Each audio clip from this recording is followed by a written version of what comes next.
In August 1943, during the height of the Pacific Air War, Technical Sergeant James McKenna was stationed at WWII Airfield in New Guinea.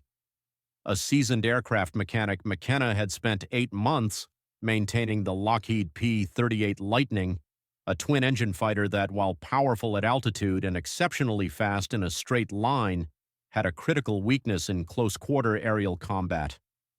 It was slower to turn compared to its primary adversary, the nimble Mitsubishi A6M0. American pilots had been briefed repeatedly on how to counter this. Doctrine dictated avoiding turning engagements, emphasizing vertical combat, dive attacks, quick strikes, and climbs back to safety. In theory, this doctrine was effective. In practice, it failed. Japanese pilots, often highly experienced, lured the P-38s into dogfights where the Lightning's slower roll and control response time became fatal flaws. McKenna saw the consequences firsthand. Dozens of young pilots, many barely out of training, died not because they disobeyed doctrine, but because their aircraft couldn't respond quickly enough in critical moments. The cause, as McKenna came to understand through painstaking observation and mechanical intuition, was a subtle flaw in the P-38's design, slack in the aileron control cables. This slack, within factory tolerance, introduced a split-second delay between pilot input and aircraft response, especially at low speeds in high-G maneuvers.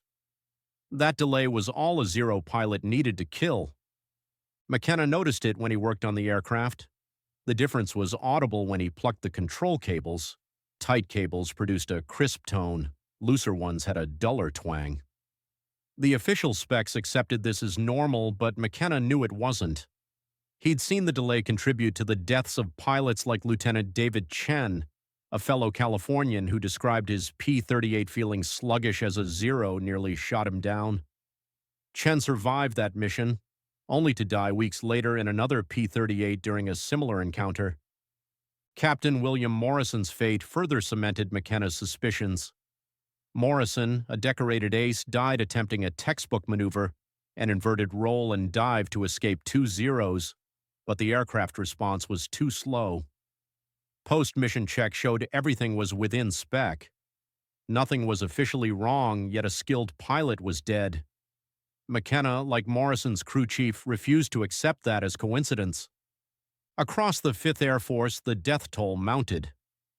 Pilots returned from missions expressing the same frustrations: controls too sluggish during combat, response not fast enough when trying to evade enemy fighters.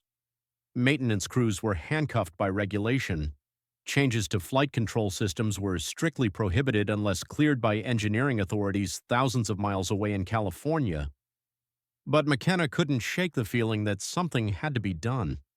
The opportunity came on the evening of August 16, 1943, when Lieutenant Robert Hayes, an earnest 23-year-old pilot with 6 combat missions and 0 kills, approached McKenna. Hayes was desperate. His friend Lieutenant Thomas Parker had just been shot down in a dogfight he couldn't escape from. Hayes knew the risks and sensed he was next unless something changed. He asked McKenna plainly, was there anything at all that could make the P-38 respond faster?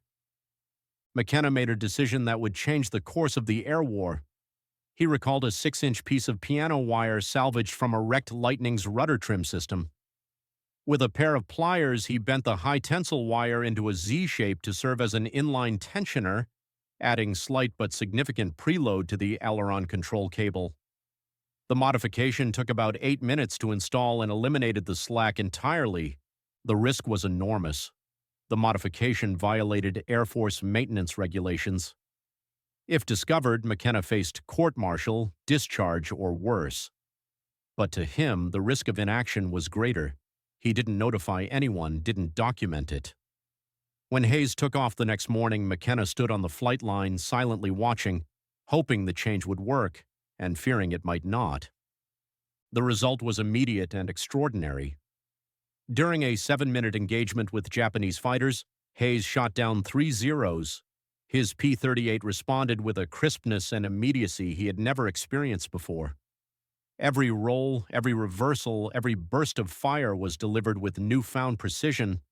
The delay that had doomed others was gone. Hayes returned to base elated and stunned.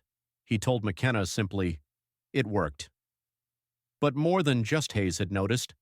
Captain Frank Mitchell, a squadron leader from the 475th Fighter Group, had watched Hayes's engagement from above and saw something he couldn't explain.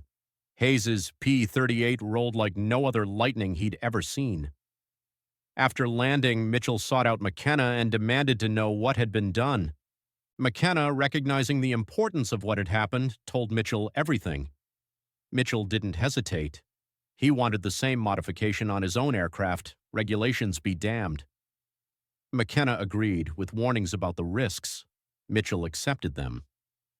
That night, McKenna installed the same piano wire tensioner in Mitchell's aircraft.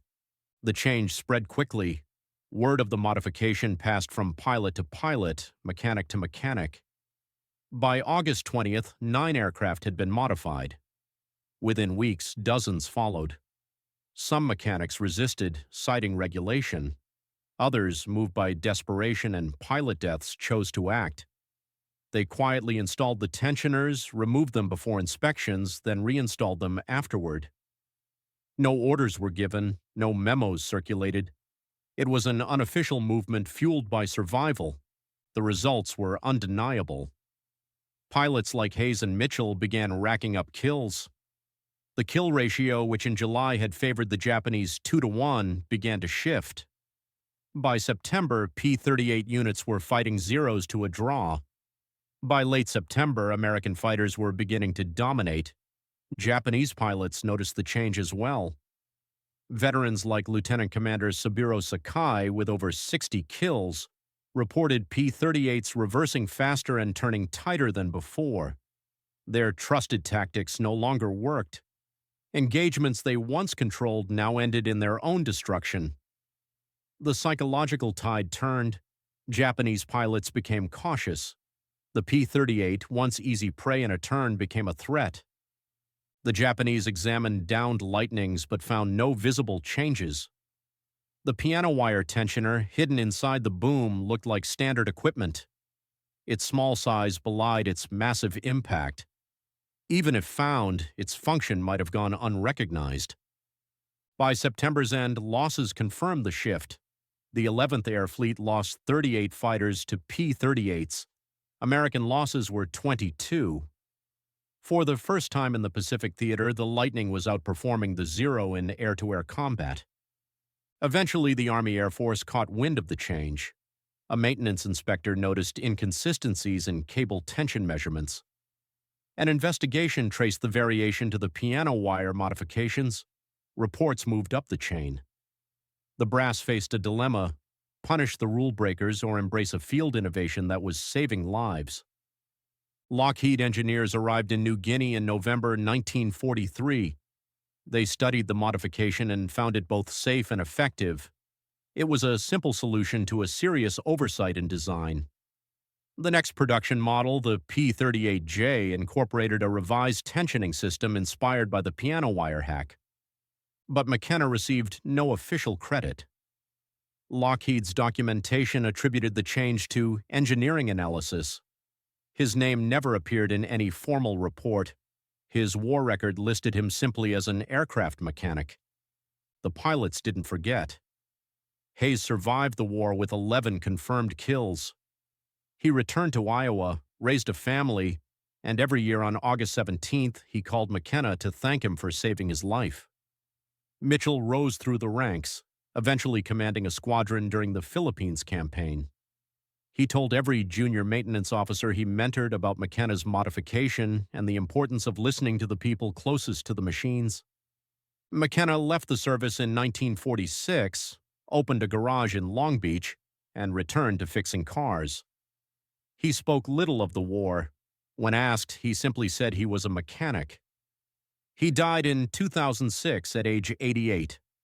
His obituary noted his wartime service but said nothing of the piano wire, the kill ratios, or the pilots who lived because of what he had done. Yet in the back office of that garage, a faded photo still hangs. A young man in grease-stained coveralls beside a P-38 Lightning. Dated August 1943, New Guinea. Innovation in war doesn't always come from top-down strategy or cutting-edge labs. Sometimes it comes from the hands of a mechanic, a tool bag, and the quiet decision to act when no one else will. McKenna's story is a testament to that kind of innovation, the kind that saves lives even when no one's watching.